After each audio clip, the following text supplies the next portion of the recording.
It's time once again for Shelf Life Book Reviews Online. Thank you as always for taking the time to watch the videos of two very highly recommended books. And hopefully when you add them, or when you make out your reading list, you will add them to your must-buy lists. The very first book is Her Name is Night by Yasmin Angoe. This is published by Thomas and Mercer, and it retails for $23.95. This is a debut novel from a very talented writer. And if this first book in what I hope will be a series is any indication of her talents, then she's going to have a long and illustrious writing career. The book revolves around a girl who is known as Anaya in her small village in Ghana.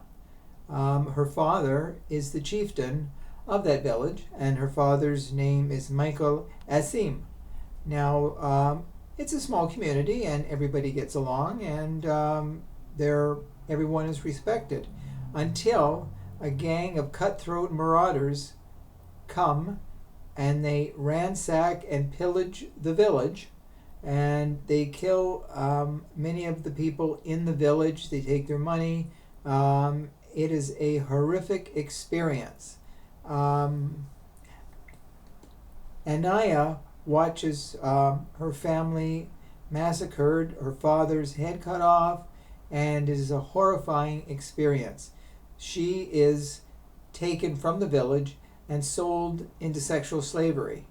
And as we find out, she becomes known as Nina. It's a new personality.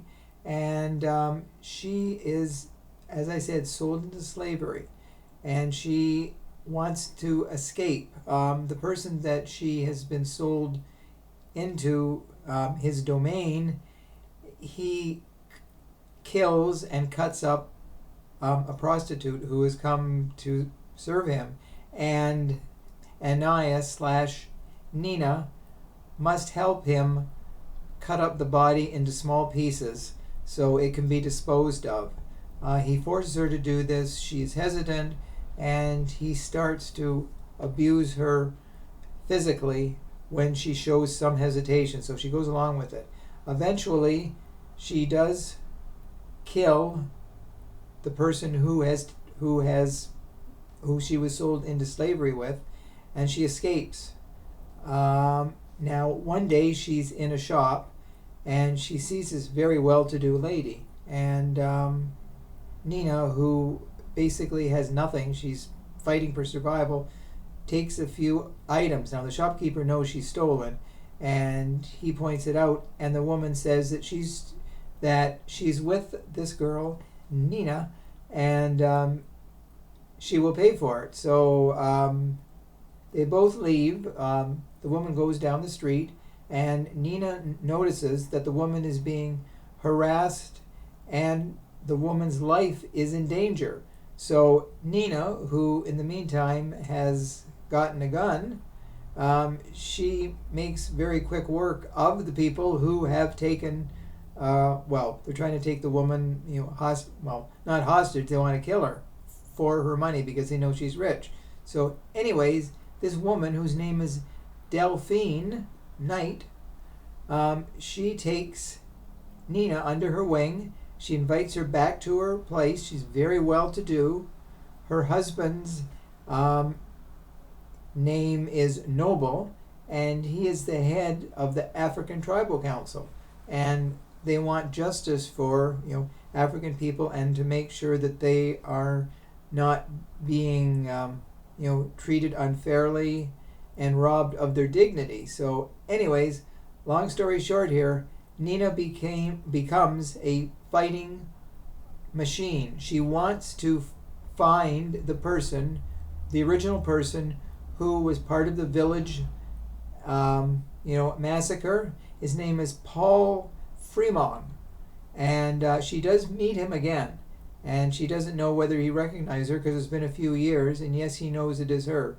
So it is like a cat and mouse game, as Noble and Delphine basically give her their blessing that if she wants a revenge, she can get it. So it becomes a very tense game of Paul. He's evil, and he wants to torment her as much as possible. And he knows that she is still suffering from the fact that she watched her family massacred. So it is really tense. The final 100 pages are a thrill-a-minute read. So if you're looking for a book that is definitely one that you will not be able to put down, Her Name is Night is a book that you cannot go wrong with. It's packed from first page to last. Like I said, this hopefully it's the first book in a series, and hopefully we will see Nina Knight back again because she deserves another book. Book number 2 is Hell and Gone by Sam Wiebe. This is published by Harbor Publishing, and it retails for $24.95. This is book 3 of the Dave Wakeland series. Dave Wakeland is out in Vancouver. He was an ex-police officer, and now he's a private investigator. And the previous 2 books have been very interesting, but now we get another dynamic to the character of Dave Wakeland. He's sitting in his office when he looks across the street and he sees people with masks coming out of a building, and they are shooting at everybody in sight. It's in Vancouver. It's in Chinatown, and people are dying on the street by this gang. Now he goes out and he sees one woman who is still alive. She's lost a lot of blood, and her daughter is lying not too far from her. The daughter is dead, and Dave does not want the mother, to know that her daughter is dying or dead, because if she knows that, she might give up hope and not care about herself. So he comforts her and he helps save her life. Now, the gang who did this, we're not sure why, but there is a connection to a biker gang called the Exiles, and it's to do with drugs, pornography, and a lot of low life things. So Dave Wakeland is a very interesting character. He's not one of those let's go out for revenge with guns blazing. He does things methodically, and that's what makes the series so entertaining, is that he does things his own way, and he knows that someone is watching him, because the closer he gets to the truth, the more his life is in danger, and people are stalking him, and he's got to look over his shoulder every time he goes out. The suspect list is there, and he's trying to put all the pieces of this puzzle together, because it's a very, very intricate puzzle. And the author, Sam Wiebe, has done an incredible job of keeping things very compact. It's not one of those out there, impossible to believe type of crime fictions. It is very believable. It has a noir touch to it. And you definitely can't go wrong with Hell and Gone. It's an excellent book. So that's the second book this time out I'd like you to consider. The first book, Her Name is Night, and Hell and Gone. Hopefully you will consider adding them to your reading list. So those are the 2 books, and as always, I welcome your comments. If you do buy them, please let me know if you agree with me. I hope you do. So until we meet again, which will be very soon, stay safe, stay sane, stay social distancing, and do stay in touch. I'll talk to you again real soon. Bye for now.